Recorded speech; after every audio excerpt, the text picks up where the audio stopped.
उत्तर प्रदेश के जनपद चित्रकूट में पुलिस ने अपहरणकर्ताओं और हत्या आरोपियों को गिरफ्तार कर लिया है।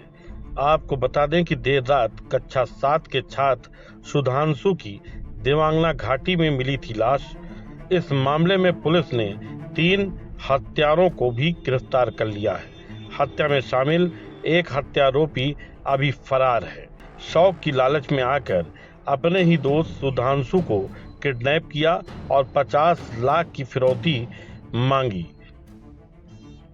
लेकिन सुधांशु ने इस बात से मना कर दिया कि वह पहचानता नहीं।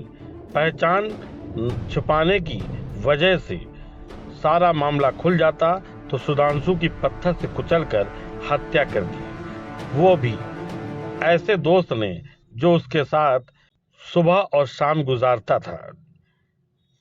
फिलहाल पुलिस ने 3 अपहरणकर्ताओं और हत्या आरोपियों को गिरफ्तार कर लिया है। एक अभी फरार है, जिसकी तलाश पुलिस कर रही है।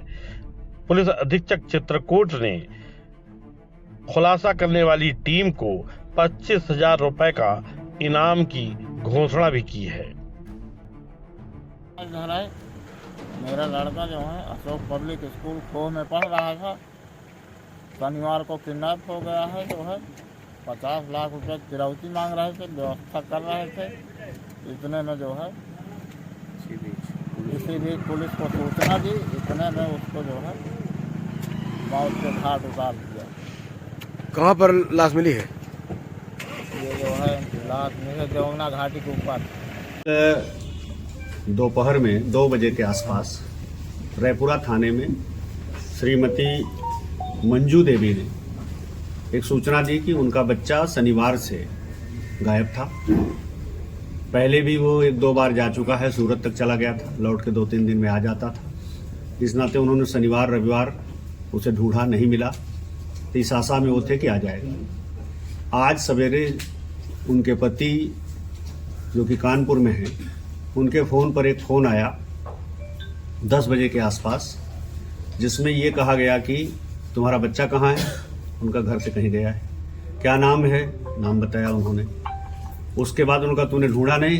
तो उनका 2-3 दिन में आ जाएगा। तो उनका बच्चे का तुम्हारे किडनैपिंग हो गई हमारे पास, और बच्चे से बात भी कराया। फिर 1 घंटे के बाद फ़ोन आया और उसने कहा कि बच्चे को क्या किया जाए, उनका छोड़ दिया जाए। तो उसने कहा कि 50 लाख लगेंगे, और ये बात उनसे होती रही। उसने कहा कैसे ही? उन्होंने कहा खाता बताओ, हम डाल देंगे। फिर उसने कहा एक फ़ोन और तुम्हारे पास आएगा। लेकिन जब वो फ़ोन नहीं आया लंबे समय तक, तो उन्होंने अपनी पत्नी से कहा कि तुम रायपुरा थाने जाकर के ये सूचना दो। उनकी इस सूचना पर तत्काल रायपुरा थाने में 364A का अभियोग पंजीकृत हुआ। उनके फ़ोन की जो रिकॉर्डिंग थी, पुलिस ने वो रिकॉर्डिंग लिया, और जिस नंबर से फ़ोन आया था उस नंबर के ओनर को जानकारी करके जब हम लोगों ने पकड़ा, तो एक विद्यार्थी निकला और उसने बताया कि मेरा फ़ोन रविवार को मेरे मित्र ने लिया था और फ़ोन रख के चला गया। तो बाद में मुझे पता चला कि एक सिम निकाल ले गया है।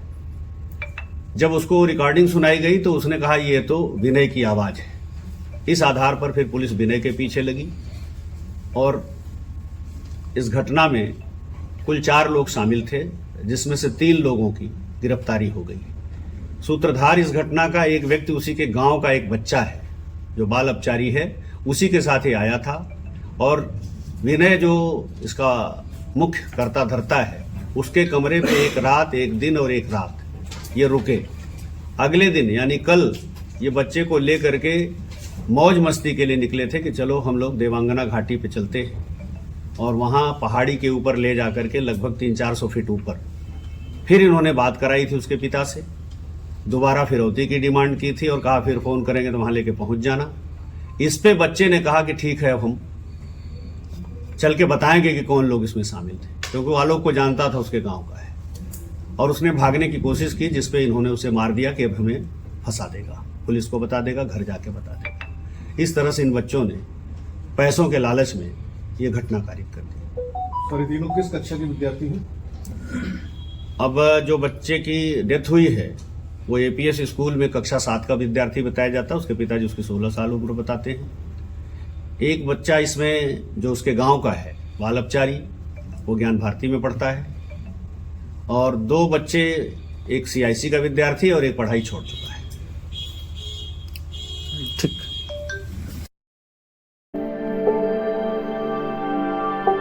भारत भूमि एक नई सोच के साथ एक नई शुरुआत, खबरों में हमेशा आपके साथ भारत भूमि।